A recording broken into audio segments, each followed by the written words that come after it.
মুখ্যমন্ত্রী মমতা বন্দ্যোপাধ্যায় রাজ্যের পুলিশকে ভৎসনার পর তৎপরতা কোচবিহার জেলা পুলিশের।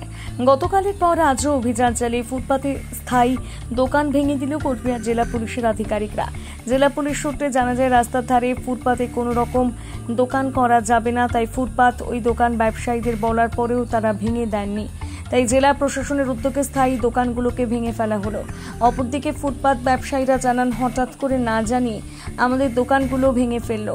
আমাদের সময় দিলে আমরা নিজেরাই ভেঙে নিতাম, এইভাবে ভেঙে ফেলায় আমাদের আরো ক্ষতির মুখে পড়তে হলো।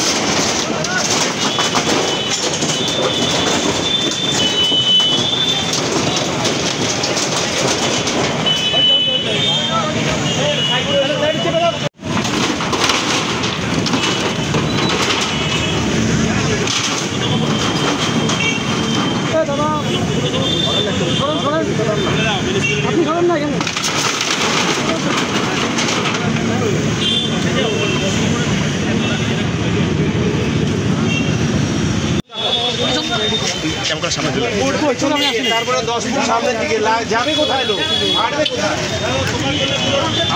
ট্রেন বন্ধ হয়ে গেছে, জল যাচ্ছে না।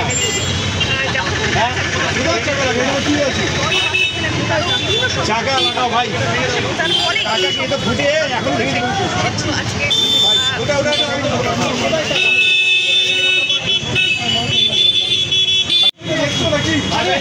লাগাবে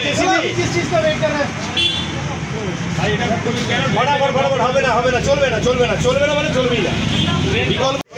তোমার এখানে আর হবে না, বন্ধ করে দাও, দোকান বন্ধ করো। এখন কালকে তুলে দিবে, না হলে কালকে সকালবেলা কিন্তু ভোরবেলায় কারো কথা শোনা হবে, কারো কথা শোনা হবে না, ঠিক আছে?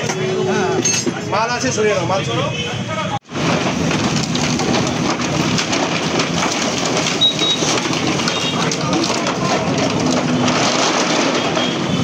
দেখতে পাচ্ছেন যে ট্রেন আজকে কিন্তু এইভাবে ডেকোরেট।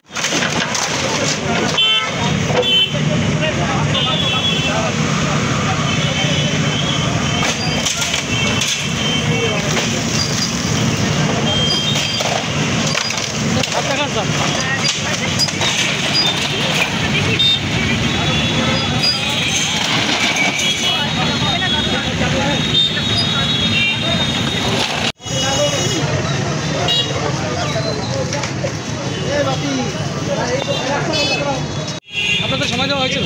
সময় দেওয়া হয় নাই, একদম সময় দেওয়া হয় নাই। 5 মিনিটও সময় পাই নাই। দেখলাম ওদিক থেকে ভাঙে আসতেছে, তাহলে আমরা কি করবো? 1 মাস আগে থেকে শুনি নাই, তাহলে তো আমরা আজকে সকালে দোকানই খুলতাম না। কি বলবেন এখন, কি চাইছেন? কি বলবো আমরা এখন? कई बार आप सभी के माध्यम से और डायरेक्टली वार्निंग दी गई है, बताया गया है, समझाया गया है, उसी के अकॉर्डिंग आज एक्शन लिया जा रहा है। এরকম অ্যাকশন এরপরেও চলতে থাকবে, পরবর্তীকালেও চলতে থাকবে। আর আপনার মাধ্যমে আমি আরেকটা ওয়ার্নিং দিতে চাইছি, এইগুলো যে আছে, ইলিগাল কনস্ট্রাকশন যেটা আছে সেটা